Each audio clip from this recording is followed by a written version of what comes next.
Hey friends, welcome back. Kyle here. I hope you're doing absolutely wonderful wherever you're watching this from today. Now today is going to be an interesting video, as this right here is the Option O 01, a 102mm flat burr grinder that is brand new to the market and the successor to their previous flagship grinder. So today I want to share with you why I find this grinder so interesting, share an overview of this grinder, what you need to know about the Option O 01, and my first impression thoughts. Let's dive into it.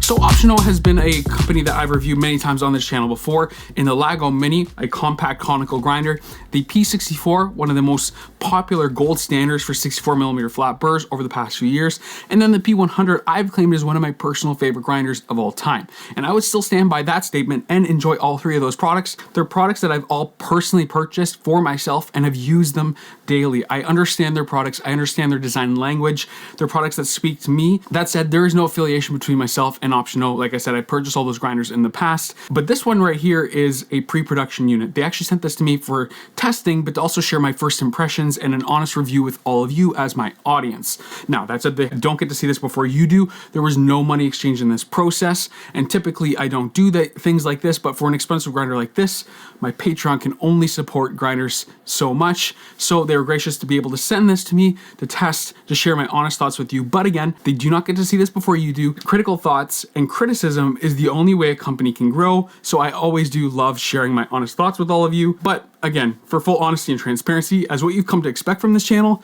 I thought I would address that right away. Now, before we dive into this, do me a huge favor, tap that like button down below. It's really quick, it takes you 2 seconds. You could have already done it by the time I finished saying that, and it really helps out this channel and spreads this and content like this on YouTube's front page. And while you're down there, subscribe. YouTube tells me a lot of you forget to subscribe. So what is this grinder and how does it work? Well, I think the most important way to understand this grinder is to first look at its predecessor. Now, I'm not going to talk about this grinder in depth because this one I've already reviewed in the past. I'll leave a link for that down in the description, but this is the Option O P100. I have had this grinder for over a year. It has been put through its paces both as a professional and a coffee roaster, but also personally on my brew bar. I've used this an incredible amount. I put different Burr sets in here, and quite honestly, I really know this grinder inside and out. But this one right here is the successor to the P100. In fact, in the past little bit, if you pre-ordered, from my understanding, the P100, you would have had an automatic swap to the P01 on your order. Right away, you can notice that these grinders look fairly similar, but there's some key differences here. This P01 is obviously big. Now, the P100 is a big grinder in general. For comparison, here's a portafilter in comparison of size to these two grinders. And then for grinder comparisons, here's the Timecodes 64S. Now, this is a compact grinder, but you can tell how big these grinders really are. And if you turn them sideways, the P100 always had this really interesting 2-cylinder shifted design, but this one over here, it's even bigger. It is massive. And again, for comparison, that is the Timecodes 64S. This is not your average grinder. This isn't the grinder that your grandma's gonna have on her coffee table. This is a grinder for the professional in a cafe setting because there are some key workflow changes here to be able to use this in a more professional, busy workflow. Also, the enthusiast who just wants the best that they can buy. For me, this is that end game category. You'd be up against the EG1 from Weber, and I could go on with listing many different grinders, but this is that upper tier in price range at multi-$1,000 grinders. They're not cheap by any means. That said, this is the same price as the P100. They didn't change that. Now at the top, you're gonna notice a massive difference in the hopper. On the P100, we had a very familiar design that's shared on the P64. It had a hopper with a little flat piece of metal here that redeflected the beans into the grind chamber. Now sometimes this little flat piece here had coffee that would get stuck, but that's no longer with the P01, or the Lagom 01 rather. This piece here has a large dome that sits in the center of that hopper, and then those beans are deflected into the grind chamber underneath. It has a dial that says 0 all the way up to number 9. What's key in this design that I think is very well thought through is the fact that you can no longer hit the 0 point or the chirping point of those burrs. Instead, you have a adjustable 0 point that locks. It doesn't let you get past that 0, so it's not going to shift with time. With the P100, you had this metal piece that slid around. That was never ideal. It was actually one of my biggest criticisms with this grinder, but this one here doesn't have that. You hit 0, it locks. It doesn't let you get past that 0 point, and this is adjustable under this collar here, and I'll show you how you do that shortly. Now, if you move down, there's a big knob on the front of this grinder. This is to remove any retention or any static or any chaff inside the grind chamber. This is something that was shared on other optional grinders, like this one right here. This one had a button. Essentially, this button activated a mechanism which sprung the chamber down and then released and sprung back up, and essentially you're knocking any retention, any grounds, any static from the grind chamber into your portafilter or whatever cup you have sitting here. This one is similar, but in my opinion, just very well engineered. Now again, this isn't a review. We'll talk more about my thoughts and how this actually works and how good it works in the next video. But essentially how this works is you press down, there's no hard force needed, just by pushing this button here, knocks out the retention. Now moving down here, you can see we have a grind cup. Now this is really nice, and to be honest, it's about time that optional has a grinds cup that doesn't just sit on portafilter forks. That's something I never loved about the P100. I thought it was an afterthought, and they've changed that. Under here are some very, very strong magnets, and as you place this here, it snaps into place. Also, this has the option to be a little modular in design, so you can put these portafilter fork holders in here as well. There's 2 more magnets on the side, and this snaps into place as well. Then you can take a portafilter, place it in the front here, and then grind directly into the portafilter itself. So you can use this as well. This is 58 millimeters. You can grind right into the dose cup. Then you can obviously just pour into this guy here. And something I'm incredibly excited about with this grinder is Optional has added an ionizer to the ground chute, similar to what we've seen in other grinders since, well, the O Generation 2. That grinder from Fellow has really set out a precedent for many grinders, including plasma generators and ionizers, to reduce static as it exits the grind chamber into your portafilter or dosing cup. And this one is the same. It has that feature where as you grind coffee, it's reducing that static, so you don't have to add as much Ross droplet technique. Still a recommendation from Optional to use the Ross droplet technique, as results will be better, they claim, but that is something that they've included in this grinder. Now, before we get to the other features, there is a RPM adjuster on the side of this grinder over here, just like we saw with the P100. This grinder claims it can go as low as 200 RPMs and go all the way up to 1700 RPMs. I'll test that and share that with you in that full review. On the other side here, we have some familiar buttons shared with the P100.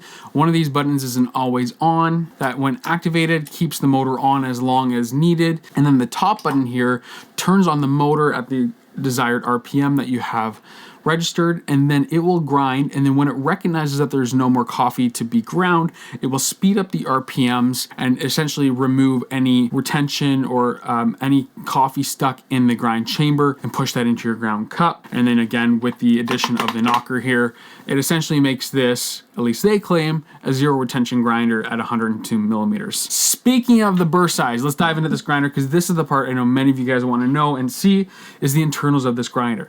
Now this grinder is really interesting to take apart, so let's do that real quick together. This one over here, to remove the Burr chamber, you essentially unscrew the top, and the top Burr carrier simply comes off. And then under here you have your 98 millimeter high uniformity burrs.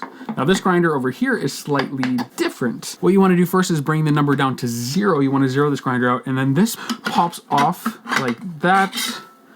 That slides up. We can put that aside. You can see there's some heavy duty magnets with some pins to ensure that goes back in the exact same space. Now the top Burr carrier is separated from the hopper.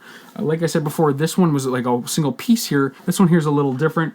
You'll see a little dial here. That's where that collar fits over at that 0 point, but you can change your 0 point at this point by changing this grind setting here, and then you can put this chamber back over, and that would change where that 0 point is. And then once we've done that, we can then unscrew this top Burr carrier, and then this pops off just like that.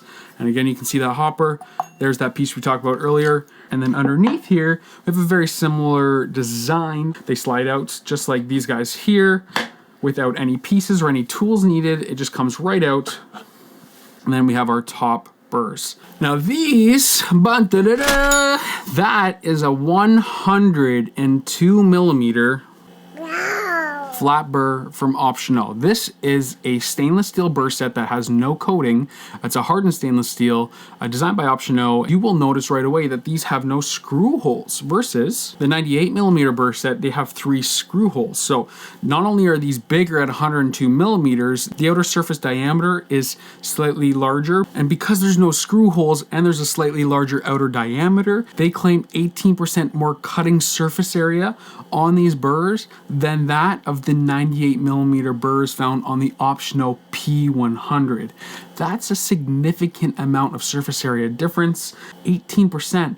I mean, these were already massive. What that plays into the cup, and if that's something that we can even distinguish, that's a whole other topic that we will definitely address in the near future, but not for this video. But that is how the burrs look. So these are blind burrs. They're removable by taking out this bearing here, and then you can see there are some screws on the back of these burrs here. They're hex screws.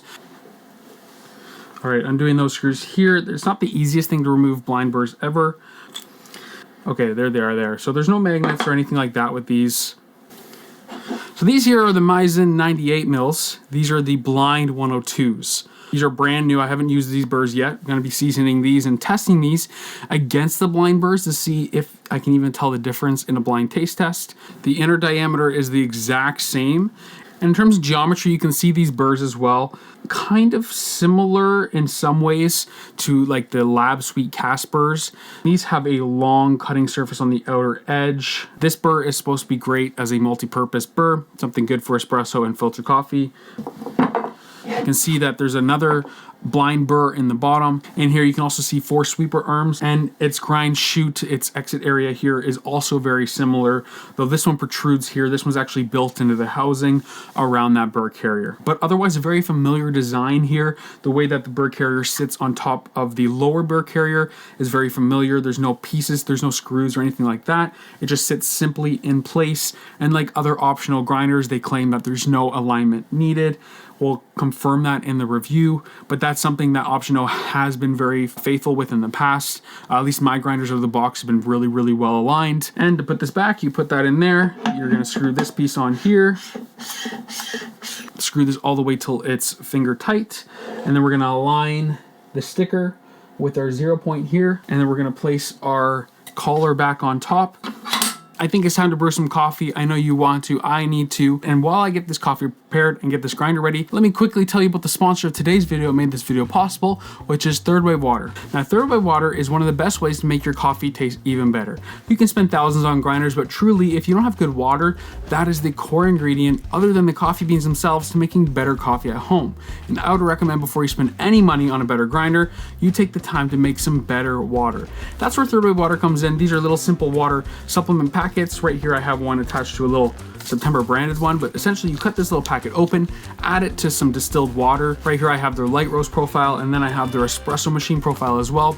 Both of these are great for their intended purposes. You add this to distilled water, it really adds the minerals needed to be able to make tasty coffee, and it's the easiest way to do so at a very good price. If you want to check them out, check the link down in the description below. It'll give you a slight discount on your first order from Third Wave Water. Do not skip it. Don't think water is some overrated factor for coffee. It's not. It will be the biggest factor for making better coffee at home, long before a grinder will. Go check them out, and thank you Third Wave Water so much for sponsoring this video. So I'm gonna share my honest thoughts with all of you. My first impressions with the P01. It's not the P01, it is the Lagom 01. Let me share my honest thoughts with you. First, let's brew some coffee. I know you wanna hear how it sounds, how it operates. Let me give some disclaimers here. That one feature I talked about being different on this in the production model is the motor. They're gonna actually be, from my understanding, replacing the motor that's in my unit with a belt-driven motor that is gonna be a lot quieter, similar to the P100. The P64 is my gold standard for what a quiet grinder sounds like. Keep in mind, as I grind here, the motor here is not the final production motor, which is key, because this thing sounds really loud.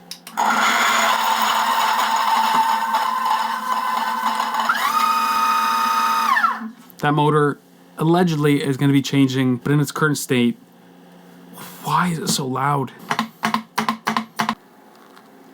Don't worry, we're going to talk about espresso, but right now we're going to do filter coffee because that is my favorite brew method over espresso, believe it or not. So let's give this a try. So far, really clean cups. Very low astringency in these cups, really low astringency. And I pushed this extraction. This ended up being a 5-minute brew. I don't have a refractometer on me now, but you can tell it's definitely highly extracted. No drying finish, which is just so unpleasant on some coffees. This one has very nice rounded profile. Very juicy, I would say. It's very, and by juicy I mean it's got a nice balance of acidity and sweetness. Not too much complexity there. You're not getting a ton of fines in this cup. You can tell because the cups are very clean. They're very transparent, like separation, but complex. It's not like complete separation like the SSP multi-purpose Burrs, or even like the brew Burrs on SSP. I find these ones have a little more complexity, a little more blendedness, but still really high clarity Burrs.